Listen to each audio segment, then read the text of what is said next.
ಕಣಿಯೂರು ಗ್ರಾಮದ ಅಡಂಜದಲ್ಲಿ ಪತ್ತೆಯಾದ ಕೋಟಾ ನೋಟು ಮುದ್ರಣ ಜಾಲಕ್ಕೆ ಸಂಬಂಧಿಸಿದಂತೆ ತನಿಖೆ ಮುಂದುವರಿಸಿದ ಬೆಳ್ತಂಗಡಿ ಪೊಲೀಸರು ಬೆಳ್ತಂಗಡಿಯಲ್ಲಿನ ಅಪಾರ್ಟ್ಮೆಂಟ್ ಒಂದರ ಮೇಲೆ ದಾಳಿ ನಡೆಸಿ ಹಲವು ವಸ್ತುಗಳನ್ನು ವಶಪಡಿಸಿಕೊಂಡಿದ್ದಾರೆ.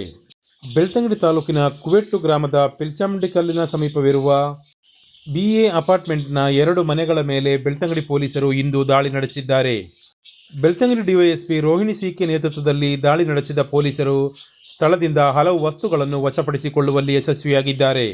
ಪ್ರಕರಣದಲ್ಲಿ ಪೊಲೀಸರ ವಶದಲ್ಲಿರುವ ಆರೋಪಿ ಸಂದೀಪ್ ಹಾಗೂ ತಲೆಮರೆಸಿಕೊಂಡಿರುವ ಪ್ರಮುಖ ಆರೋಪಿ ಈ ಅಪಾರ್ಟ್ಮೆಂಟ್ನಲ್ಲಿ ವಾಸಿಸುತ್ತಿದ್ದರು ಎನ್ನಲಾಗಿದೆ. ಅಪಾರ್ಟ್ಮೆಂಟ್ನ 2 ಮನೆಗಳಿಂದ ಪ್ರಿಂಟರ್ಗಳು ಸೇರಿದಂತೆ ಹಲವು ವಸ್ತುಗಳನ್ನು ಪೊಲೀಸರು ವಶಕ್ಕೆ ಪಡೆದುಕೊಂಡಿದ್ದಾರೆ.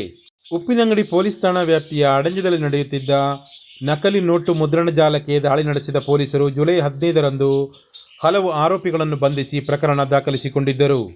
ಪ್ರಕರಣದ ತನಿಖೆಯನ್ನು ಮುಂದುವರಿಸಿರುವ ಪೊಲೀಸರು ಇನ್ನಷ್ಟು ಮಾಹಿತಿಗಳನ್ನು ಕಲೆ ಹಾಕುವ ಕಾರ್ಯವನ್ನು ಮಾಡುತ್ತಿದ್ದಾರೆ. ಆರಂಭದಲ್ಲಿ ಆರೋಪಿಗಳು ಗುರುವಾಯಿನಕೆರೆಯ ಅಪಾರ್ಟ್ಮೆಂಟಿನ ಮನೆಗಳಲ್ಲಿ ನಕಲಿ ನೋಟು ಮುದ್ರಿಸಲು ಪ್ರಯತ್ನಿಸಿದ್ದರು.